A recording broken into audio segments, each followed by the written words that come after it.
안녕하세요. 게임과 예술이 만나는 방법들이라는 제목으로 저는 오늘 짧은 저의 리서치, 그리고 제가 오늘 얘기하고자 하는 거는 제가 그동안 뭐 여러 미술관들을 다니면서 봤던 것들, 뭐 웹서치를 하면서 보았던 것들, 그런 것들을 긁어 모아서 여러분들께 게임과 예술이 만나는 방법들 굉장히 다양하다, 이런 사례가 있었다라는 걸 소개하는 자리로 봐주셨으면 좋겠습니다. 목차는 우선 게임에 관한 예술 작업들을 먼저 얘기를 할 거고요. 그리고 두 번째로는 게임을 만드는 예술적 실천, 그러니까 게임 제작에 관련된 얘기고, 세 번째는 이제 짧게 게임 공간을 전이화하는 사례, 이렇게 크게 세 가지 사례로 저는 묶어서 오늘 말씀을 드리려고 합니다. 먼저 오늘 주제가 사실 MZ세대라는 단어로부터 시작이 되었어요. 처음에 저희가 기획을 할 때. MZ세대라는 거는 81년부터 2010년대생까지 한 30년간 이제 태어난 사람들을 모으는 그런 단어라고 합니다. 요즘 좀 굉장히 많이 쓰이고 있는데, 사실 저는 그 단어가 굉장히 스펙트럼이 크지 않나라고 생각을 해요.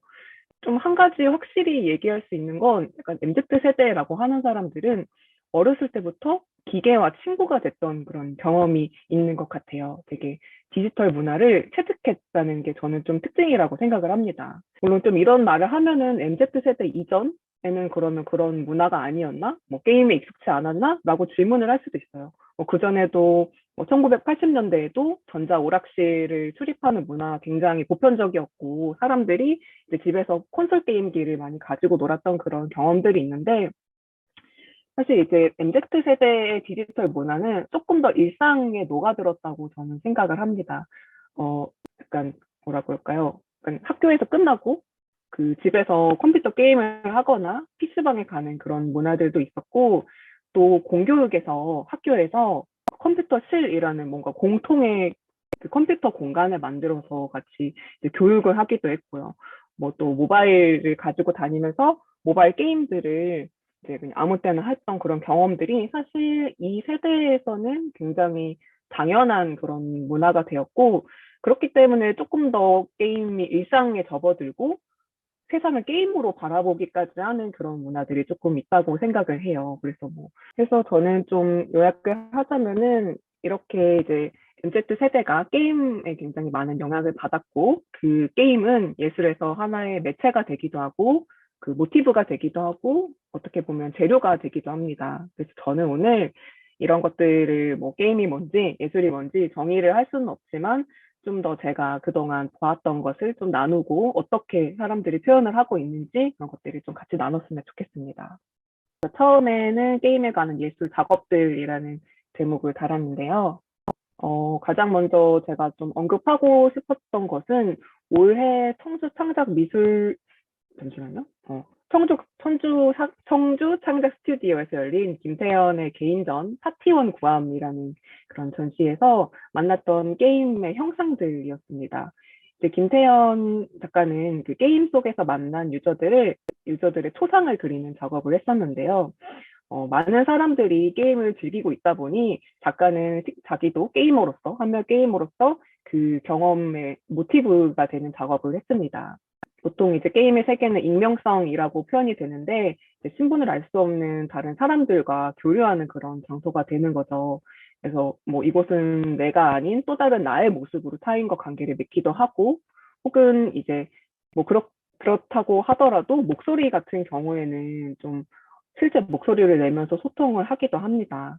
그래서 김태현 작가는 그런 이제 게임에서 사람들과 만났던 경험이 이제 좀 어떻게 보면은 다른 외형을 하고 있지만 굉장히 진솔한 인간관계이지도 않았나라는 그런 얘기를 하면서 게임에서 만난 사람들의 캐릭터를 그리기로 했어요. 왼쪽의 작업은 얼굴 없는 게이머라는 작업이고, 오른쪽에 보이는 두 작업은 흑우라는 작업인데, 이제 우리가 게임 회사에 돈을 약간 불행하게 쓰는 그런 사람들을 흑우라고 부르기도 하잖아요. 그래서 약간 그런 사람들이 아이템을 구매함으로써 자신의 신체를 변형하는 그런 모습들을 이제 동양화로 표현을 하기도 했습니다. 그 전시의 마지막에 보면은 이런 식으로 그 만났던 사람들, 주로 이제 VR 셋이나 리그 오브 레전드에서 만났는데요. 그 만났던 사람들의 인터뷰를 이렇게 영상으로 담아두기도 했습니다. 두 번째 소개할 작업은 제가 굉장히 최근에 봤던 코리아나 미술관에서 프로필을 설정하세요. 라는 그런 전시에서 있었던 작업인데요. 이 작업은 손드라 페리의 It's in the Game 17 혹은 진열과 보호를 위한 미러 개그라는 그런 작업입니다. 그래서 저는 이 작업을 보고 게임이 갈취한 신체 그리고 그것을 되찾는 과정이라고 봤는데요. 이 작업이 어떤 작업이냐면 그쵸. 그 농구 선수가 있어요. 농구 선수가 열심히 농구를 합니다. 근데 어느 날 EA 게임이라고 아실 거예요. 그 스포츠를 좋아하시는 분들은 뭐 EA 스포츠의 게임들을 많이 하셨을 텐데 거기에 있는 농구 게임에서 자신의 몸을 발견하게 됩니다. 그러니까 게임사가 그 실제 그 농구 플레이어들의 그런 모습을 따다가 게임 속 농구 게임의 캐릭터로 만들었던 거예요. 근데 뭐 이름은 실제 이름이 아니라 다른 이름으로 하고 있는 거죠. 그래서 우연히 이제 자신의 몸을 농구 게임에서 발견하고 이 몸을 되찾는 과정을 합니다. 뭐 이 게임 회사에 소송을 걸기도 하고요. 그렇게 해서 이제 거액의 좀 보상금을 받아내기도 합니다. 그러면서 이제 작가는 이런 것들을 이제 다큐멘터리처럼 찍어서 그 나중에 뒤에 가서는 그 과거에 아프리칸 컬처의 그런 흑인 형상을 약탈차들이 가져와서 박물관에 전시를 했던 그런 이제 모습. 그래서 이 농구 선수가 박물관에 찾아가서 그런 형상들을 보는 그런 장면들도 넣어두면서 약간 그런 상황들이 비슷하다 좀 병치를 해놓고 있는데요. 그러니까 이런 작업은 어, 가상현실과 실제가 사실 연동된다. 그리고 그 연동되었을 때 그 실제 있었던 그 가치가 갈취되면서 거기에서 자본화가 이루어진다. 약간 이런 문제들을 얘기를 하고 있는 것 같아요. 약간 최근에 메타버스라는 담론과도 좀 연관이 되죠. 세 번째로 제가 소개하고 싶은 건 모즈라는 전시예요. 제가 오늘 말씀드리는 건 굉장히 최근 전시들이거든요. 2019년 빨라 늦어봤자 그리고 2020년, 2021년 이때 이제 한국에서 있었던 전시에서 드러난 게임 관련 작업들을 제가 모아놓은 건데요. 이 전시 같은 경우는 합정지구에서 올해 가을에 열렸던 전시고 그 게임을 주제로 4명의 큐레이터가 각각의 기획을 펼치는 그런 전시였어요. 그래서 약간 전시 안에 또 다른 전시 4개가 있는 그런 구조라고 보시면 되는데요. 가장 첫 번째 그 기획 전시 중에 하나는 이제 로우 스코어 걸이라는 이런 기획 아래 3가지 작업이 있었습니다. 그러니까 게임에서는 보통 승리하고 싸우고 그리고 도전해내는 이런 것들이 굉장히 일반적이죠. 그리고 경기라는 것도 굉장히 일반적이고. 근데 이제 이 기획에서는 약간 그런 것들을 비춥니다. 어떻게 보면은 경기라는 것을 해체한다. 그래서 해체적 아케이드를 구축했다라고도 이야기를 하기도 하는데요. 그 실제 레이싱 게임에서 그 이런 오토바이를 많이 사용하잖아요. 근데 이제 실제 오토바이를 가져다 놓고 다른 방식으로 뭐 폭주를 한다던가 그런 다른 방식으로 전유를 하고 그 뒤에 보시면은 파쿠르 같은 경우에는 이제 파쿠르가 또 신체의 자유를 그런 표현하는 것 아니겠습니까? 그래서 이제 파쿠르라는 걸 보여주면서 이제 신체가 도전되고 뭔가 싸워야 되는 그런 신체가 아니라 굉장히 자유로운 신체라는 것을 보여주기도 했고 앞에 걸려있는 작업은 이제 드래곤 앤 텐 오브 스워즈라는 이제 작업인데요. 이거는 이제 게임에서 그 용과 검이라는 이런 요소들을 가져와서 이런 것들이 동양화에서 사인화가 될 수 있을까라는 그런 질문까지도 던지고 있습니다. 그리고 두 번째 작업은 TTT라는 작업이었고, 트로피 트라이얼스 트라이엄프라는 그런 제목인데요.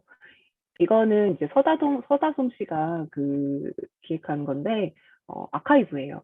그러니까 게임의 역사 속에서 그동안 여성이 어떤 방식으로 비춰져 왔는지, 어떤 방식으로 재현됐는지, 그런 것들을 정리한 아카이브라고 보시면 됩니다. 그리고 세 번째 작업은 이제 고윤진 님의 기획이었고, 싱크라는 기획인데요. 이 작업은 게임 속의 아바타 존재론에 대한 작업입니다. 내가 아닌 또 다른 존재가 되는 곳, 그곳에서 이제 정진승 작가의 딜루디드 리얼리티 망상현실이라는 작업으로 풀어냅니다. 정진승 작가는 이제 영화 존 말코비치 대기와 게임 아바타 대기의 의미를 연결해서 그런 아바타 존재론에 대해서 얘기를 합니다. 그리고 마지막으로는 파핑파핑 리얼리티라는 작업이 있었는데요. 이거는 사실 제가 연구자로 참여한 작업이기도 합니다. 파핑파핑 리얼리티라는 말은 그 실제가 파핑파핑 튄다는 얘기였어요. 그게 무슨 말이냐? 일단 이 작업은 게임 엔진을 탐구하는 그런 작업이에요. 주로 이제 유니티와 얼리얼을 중심으로 이야기를 하는데요. 가상현실 전문가이신 이제 이도구 선생님과 같이 작업을 하기도 했는데, 가상 공간, 그러니까 또 다른 현실을 만들 때 빛이나 시각이나 신체, 영혼, 표면 같은 것들이 어떻게 구성이 되는지 이런 것들을 영상 자료들과 함께 이제 만들었던 그런 작업이었어요. 그래서 파핑파핑은 어떻게 하다가 나온 거냐면 이제 그런 혹시 경험 있으신가요? 그 배틀그라운드를 하다 보면 낙하산에서 이제 떨어질 때 점점 땅으로 가까워지는데요. 그때 점점 땅으로 가까워지면서 나무도 보이기 시작하고 집도 보이기 시작하고 여러 가지 아이템들도 보이기 시작하는 게 처음에는 보이지 않다가 점점 가까이 가면서 로딩이 된다는 거죠. 그러니까 게임 속 실제는 현실과 조금 다른 점이 이거예요.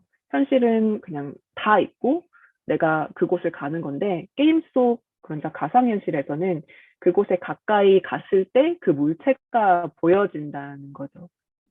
가까이 가지 않았을 때는 그곳에 있다라는 데이터만 존재를 하고 내가 어느 지점 그 물체로부터 어느 지점 가까이 갔을 때 그제서야 그것의 표면이 보이기 시작한다는 것이고 그 표면이 빵 하고 탁 그냥 터지듯이 보여서 그래서 거기에 좀 착안을 한 파핑파핑 리얼리티라는 작업이 되었습니다. 이런 작업은 이제 하룬 파루키가 과거 했던 작업에서 많이 모티브를 얻었던 것도 있었어요. 사실 하룬 파루키는 MZ 세대는 아니지만 오늘 가져온 이유가 굉장히 좀 중요한 얘기를 했기 때문에 좀 가져왔는데요. 과거에 한 2019년 정도에 국립현대미술관에서 하룬 파루키 전이 열린 적이 있었어요. 그때 이제 보통 영화나 그런 것들이 전시가 되기도 했지만 이런 게임에 관련한 평행 시리즈가 그때 전시가 되기도 했습니다. 평행 시리즈, 평행 1, 2, 3, 4를 거듭하면서 이제 하룬 파루키는 가상현실에서 이미지가 어떻게 구성이 되는지, 그리고 더 나아가서 게임에서는 세계가 어떻게 구성이 되는지 같은 것들을 질문을 합니다. 그 다음으로 제가 또 첨부한 작업은 김한샘님의 작업인데요. 이거는 제가 2020년도에 한창 이제 그 팬데믹이 와가지고 혼란스러울 때 이 작업이 있었어요. 슈퍼히어로라는 전이었고 그 김한샘 작업 같은 경우는 이제 게임의 도상을 가져온 그 작업이었어요. 이런 식으로 이제 RPG 게임의 인터페이스를 가져와서 그리고 그것을 마냥 가져오는 것이 아니라 그것에 새로운 맥락을 부여하는 그런 작업들도 저는 굉장히 눈에 띄었고 이런 것들이 게임에 굉장히 영향을 받았다라고 저는 보여져서 추가적으로 이렇게 좀 넣어봤습니다. 두 번째는 이제 게임을 만드는 예술적 실천에 관한 얘기를 드릴 텐데요. 그 전에 저는 게임에 대해서 좀 이야기를 해보고 싶어요. 사실 게임이라고 부르는 건 굉장히 여러 개를 지칭을 하는 거예요. 사실 우리가 부르는 게임을 엄밀히 얘기해서는 디지털 게임 혹은 그 영미권에서는 이런 것들을 비디오 게임이라고 불러요. 컴퓨터나 모바일이나 콘솔 기계나 혹은 아케이드 게임장에 가서 하는 그런 게임들을 디지털 게임이라고 부르는 거죠. 각자의 매체성도 너무나 다르고 그 게임을 하는 사람들도 너무나 달라요. 그 게임을 하는 공간도 다르고 장르 또한 정말 너무나 다양해요. 하지만 장르는 하나만 존재하지 않아요, 게임에. 퍼즐이자 플랫폼 게임이자 뭔가 어드벤처 게임이 될 수도 있고요. 되게 여러 가지 장르가 혼합된다고 보는 게 사실 굉장히 정확하고, 그래서 게임이라고 부를 때는 너무나 많은 수식어가 필요해요. 어드벤처 게임이냐, 아니면 그것이 모바일 게임이냐, 아니면 디지털 게임이냐, 아날로그 게임이냐 이런 것들을 얘기하는 게 굉장히 좀 다양해지고 각각의 이론들도 또 다르게 적용이 돼서 이런 부분은 좀 엄밀히 하면 좋겠다라는 얘기를 저는 하고 싶고요. 두 번째로 또 모든 게임이 유의를 추구하지 않는다라는 점을 또 저는 말씀을 드리고 싶어요. 모든 게임을 좀 즐겁기 때문에 게임을 한다 이런 거는 아니거든요. 최근에 이제 보이는 그런 경향들은 게임이 노동이 되는 경향들이 굉장히 많이 보이고 있습니다. 그리고 게임을 얘기할 때 가장 많이 얘기하는 게 상호작용성이잖아요.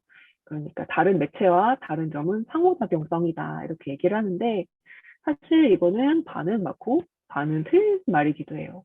모든 매체는 상호작용적이에요. 심지어 우리는 책을 읽을 때도 정말 능동적인 해석을 머릿속에서 온갖 생각을 다 하면서 이것들을 단순히 이렇게 바라보는 게 아니라 수많은 상호작용을 하면서 우리는 책을 읽고 영화를 읽고 게임을 하고 있어요. 그래서 모든 매체는 능동적인 해석을 하지만 게임에서의 상호작용성을 좀 특기하고 싶다라고 한다면 인터페이스를 통한 컴퓨팅 프로세스에 개입하는 것 그리고 그 컴퓨터 혹은 다른 기계와 상호 교환적인 소통이 일어난다. 이것이 저는 게임을 얘기할 때 반드시 좀 짚고 넘어가야 될 점이 아닐까 생각을 하고요. 그 이제 상호작용을 하면서 몰입이라는 그런 개념들도 등장을 합니다. 그래서 시간과 공간이나 이런 신체적 감각을 잊게 되는 순간도 있고 그런 경험이 좀 되게 몰입이 커지면 신체의 확장 그러니까 이제 게임의 상황과 그 현재 나의 이 상황 사이에 존재하는 이 기계의 존재가 투명해지는 상태 같은 것도 겪게 되는 것이죠.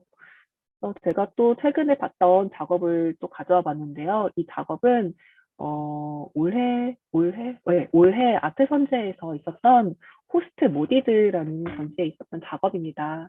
그래서 작가는 히세 마이네스의 한센의 작가였고 최종 사용자의 도시 2077이라는 제목의 그런 작업이었는데요. 사실 바닥에 모니터 하나와 본체 하나가 딱 놓여 있어요. 이게 이제 어떤 내용이냐면 그 키아누 리브스처럼 생긴 이 키아누 리브스죠. 키아누 리브스를 닮은 이 캐릭터가 이제 컨트롤러를 조정하고 있는데 이 자는 이 거대한 도시의 감시자 같은 존재예요. 몸을 자세히 보면은 사람들의 얼굴들이 박혀 있는데 이런 것들이 이제 흔히 말하는 뭐 실리콘밸리에서 우리의 데이터를 조작하는 그런 경영자들이 있죠. 그런 사람들의 얼굴을 박아놓기도 하고요. 그리고 머리에는 드론이 있어요. 그래서 이제 약간 도시 위에서 데이터들을 통제하고 사람들을 감시하는 이 거대한 존재의 손에는 컨트롤러가 들려 있는데 마치 게임을 하듯이 이 도시를 좀 가지고 논다는 그런 의미인 거죠. 근데 이제 이 컨트롤러의 손이 실제 저 컨트롤러 바닥에 떨어져 있는 컨트롤러와 연결이 돼 있습니다. 근데 이제 다 연결이 된 건 아니고 엄지 하나가 연결이 돼 있는데 그 경험 하나가 주는 게 저는 약간 현실의 나와 이 가상 공간이라고 할까 이 캐릭터와 연결되는 느낌이 저는 들었어요. 컨트롤러를 통해서 내가 저 감시자와 연결되는 느낌 그리고 이 신체 그 동일시의 경험이 엄지손가락 하나로 축소됐다는 점 그런 것들이 저는 이 작업에서 굉장히 좀 재밌게 봤던 작업이라고 생각합니다. 그래서 게임을 만드는 것, 그리고 게임을 하는 이런 실천들에서 대해서도 저는 좀 얘기를 해보고 싶은데요. 작가는 게임을 만들고 그 게임을 다른 관객들이 함으로써 메시지를 전해받을 수 있습니다.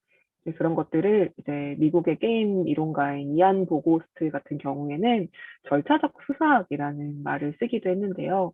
그 말이 어떤 말이냐면 게임은 규칙으로 만들어진 절차에 의해서 메시지가 전달되는 그런 시스템이다. 그렇기 때문에 이제 어떻게 보면 메시지가 설득될 수 있다라는 그런 견제를 가지고 있고요. 이 책은 펄베이시브 게임이라는 그런 책이었어요. 그 책에서는 뒤에 가서는 시리어스 게임에 대한 이제 챕터도 있는데 그 시리어스 게임이라는 게 이제 사회 문제의 원인이나 결과나 해결 방법 같은 것들을 게임에 제시하면서 사회 문제를 게임으로서 절차적 수사학은 시리어스 게임과 굉장히 잘 맞아떨어진다 라는 얘기를 합니다. 근데 이제 다른 학자들도 있어요. 그건 아니다. 게임은 플레이어가 없이는 완성될 수 없다. 뭔가 짜여져 있는 규칙에 이제 뭔가 내러티브가 부여되고 있고 행위 하나하나가 의미 있는 행위이기 때문에 그것을 플레이어가 함으로써 그것을 실천한다. 약간 이런 것들 바라보는 건 너무 이제 제작의 중심이 아닐까라는 그런 얘기를 하면서 플레이에는 정치성이 있다. 그 플레이를 할 때 플레이어 스스로의 그런 정치적인 문제, 윤리적인 문제 같은 것들이 다 작동을 하고 그에 따라서 능동적인 해석이 가능하기도 하고 전유를 하기도 하고 그 룰을 깨뜨리기도 하는 그런 얘기들을 하면서 플레이어 아니다 플레이 매터스라는 책을 쓰면서 그런 얘기들을 하고 있습니다. 더 나아가서는 메타게이밍 그러니까 게이밍을 하는 것 그 바깥 그러니까 게임을 만드는 것조차도 어떻게 보면은 게임을 하는 것과도 같다라는 그런 얘기를 하기도 하는데요. 이 부분은 책을 읽으시면은 좀 자세히 아실 수 있을 거예요. 그래서 이런 이제 미술관에서 보이는 게임들 그리고 예술가들이 만드는 게임들을 우리는 아트 게임이라고 부르기도 하는데요. 사실 아트 게임이라는 말은 굉장히 좀 논쟁적이기도 해요. 뭔가 그 매체 앞에 아트를 붙인다는 게 사실 좀 논쟁적이기도 하고 그렇지만 이 말이 또 중요하기도 한 게 우리가 그 일반 상업 영화와 예술 영화를 구분하듯이 어떠한 상업적 의도로부터 독립되어서 생산되는 게임을 얘기할 때 아트라고 부르잖아요. 그럴 경우에는 저는 이 단어는 꽤나 유용하지 않을까라는 생각을 합니다. 이제 게임을 만드는 것에 대해서 좀 더 얘기를 해볼게요. 제가 가장 먼저 가져온 작업은 김지선 작가의 슬픔의 집이라는 작업입니다. 이 작업을 처음 본 건 2020년도였어요. 그 당시에 그 어떤 극장 공간에서 이 작업을 공연 퍼포먼스 한다고 그렇게 얘기를 했는데 제가 참여를 하지 못했지만 그 전에 들은 이야기로는 어떠한 게임이 있고 그 게임을 플레이하는 것을 상영을 합니다. 그러니까 약간 한 번 더 층위가 있는 건데요. 그냥 게임을 보여주는 것이 아니라 그 게임을 다른 사람이 하는 것을 다시금 다른 사람들에게 보여주는 그런 작업입니다. 이게 왜 중요하냐면, 이 작업은 이 내러티브가 약간 이런 거였어요. 어떠한 그 가상의 인물이 있고 그 가상의 인물이 만든 게임에 플레이어는 접속을 합니다. 그리고 그 플레이어는 계속 게임을 해 나가면서 내레이션을 듣는데 그 내레이션은 그 게임을 개발했던 사람에 대한 이야기입니다. 그러니까 개발자가 직접 얘기를 하는 게 아니라 개발했던 사람의 뭐 다른 사람이 그 사람에 대한 얘기를 하는 것도 이 게임을 만든 것에 대한 그런 얘기들을 하는데 작가는 이 게임이래. 이 작업을 할 때 스탠리 페러블을 만든 그 게임 디자이너를 많이 참조를 했다고 해요. 그렇게 다른 사람이 그 게임을 소개하는 것을 듣는 플레이어를 또 보기. 되게 여러 층위가 있는데요. 저는 이 슬픔의 집이 되게 다양한 방식의 변주를 줬다고 생각을 해요. 가장 처음에는 이렇게 상영을 하는 방식을 했고, 오프라인 공간에서, 두 번째는 마인크래프트의 극장을 건설해서 마인크래프트에서 상영을 했어요. 그 세 번째 이 작업을 만났을 때는 제가 앞서 말씀드렸던 아트 선재에서는 아예 이제 이 게임을 직접 해볼 수 있게 결제를 했었어요. 그때는 이제 제가 누군가가 플레이하는 걸 보는 영상으로서 보는 게 아니라 직접 제가 플레이어가 됐던 그런 경험이었고 어떻게 보면 이 세 개의 퍼포먼스 상황이 모두 달랐던 것 같아요. 오프라인 공간에서 벌어졌던 것 그리고 온라인 공간에서 가상 극장을 만들어서 그곳에서 가상 캐릭터로 모두가 그 영상을 봤던 것 그리고 세 번째는 내가 그 직접 플레이어가 되어서 체험해본 것 이런 것들이 저는 좀 다 다양했고 이 게임이 이제 점점 집을 부숴가는 내용 같은 것도 굉장히 흥미로운 점들이 있어서 가져왔습니다. 두 번째에서는 그 뉴보통 프로젝트인데요. 제가 이것도 최근에 아르코 미술관에서 봤던 그런 작업입니다. 기후 위기와 팬데믹 상황에서 어, 우리가 모두 공존할 수 있을까라는 그런 질문에서 사람들이 모여서 워크숍 형태로 세미나를 하면서 뭐 자료 조사도 하고 그런 일을 하다가 나아가서는 게임을 제작했던 그런 사례였어요. 그래서 이제 뉴 보통 게임이라는 걸 만들었고, 이거는 그 전시장에서 QR코드로 누구나 이제 찍으면은 바로 이제 웹 브라우저에서 열려서 해볼 수 있는 그런 게임인데요.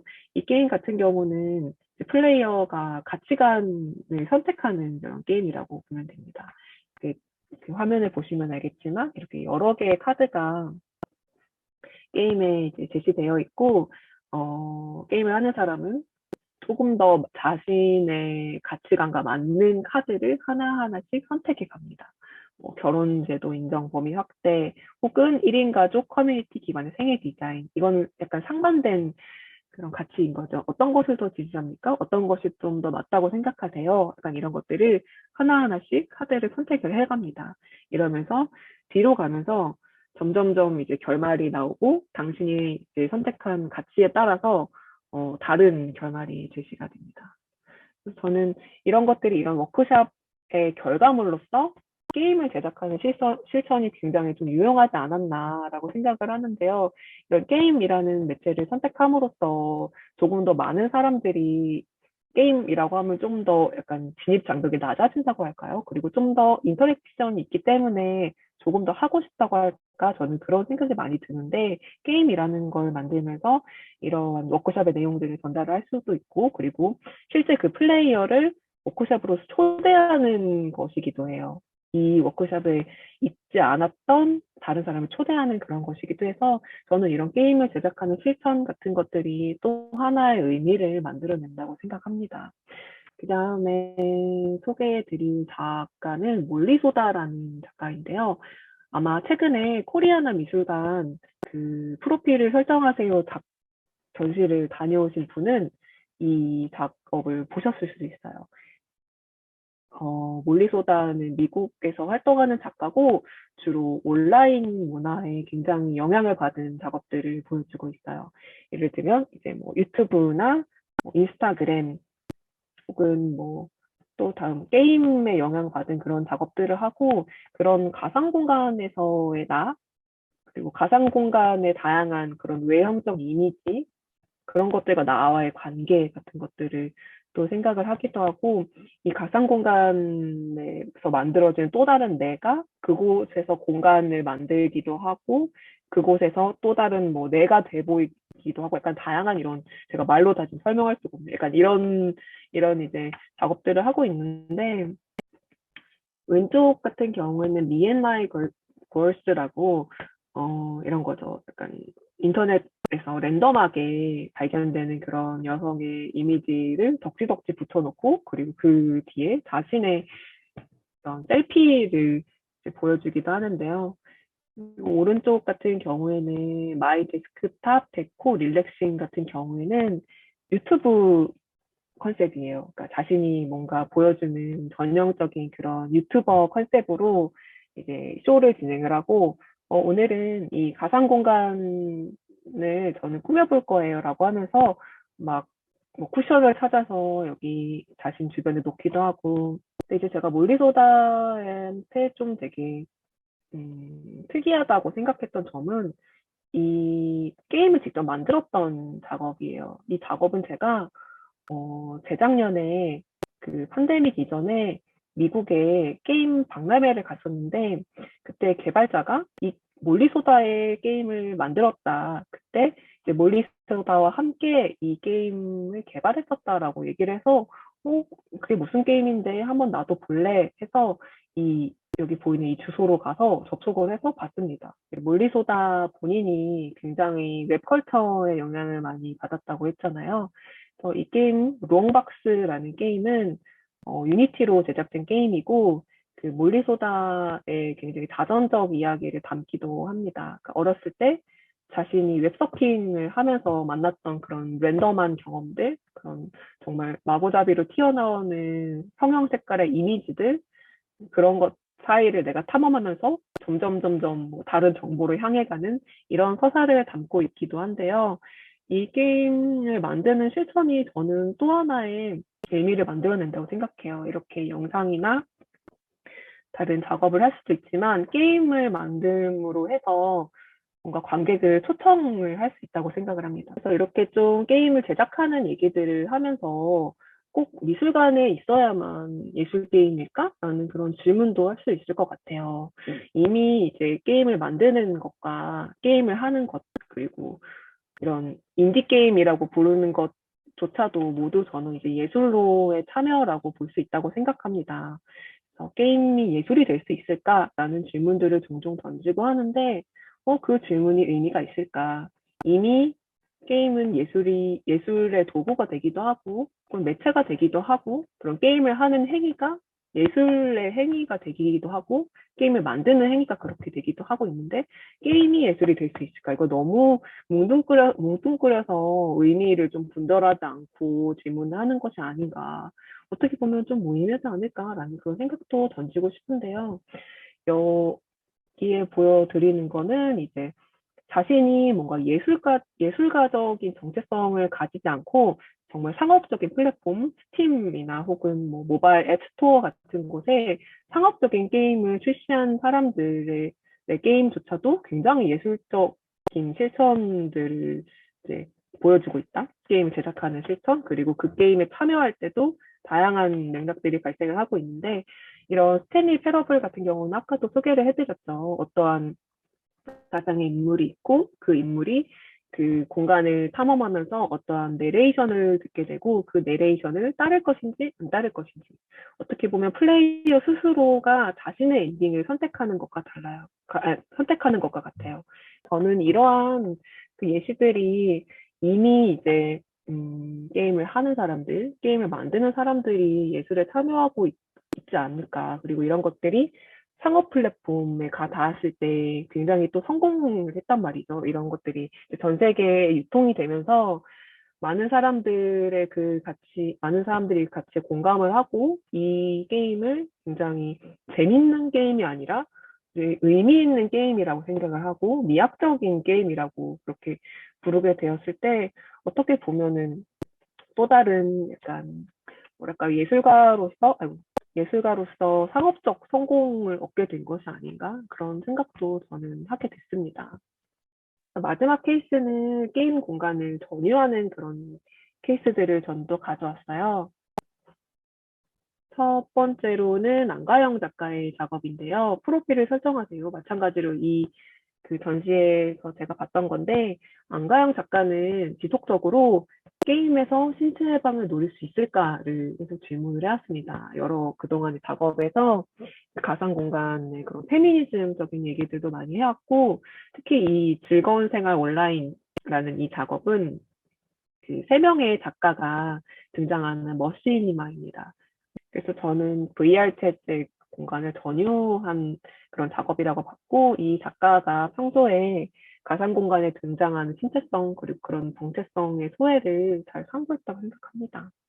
그 마지막 회에서는 제가 퍼포먼스 공간으로서 게임을 바라본 사례를 이제 얘기를 하고 싶습니다. 되게 올해 굉장히 이런 작업이 많이 나왔어요. 게임을 활용한.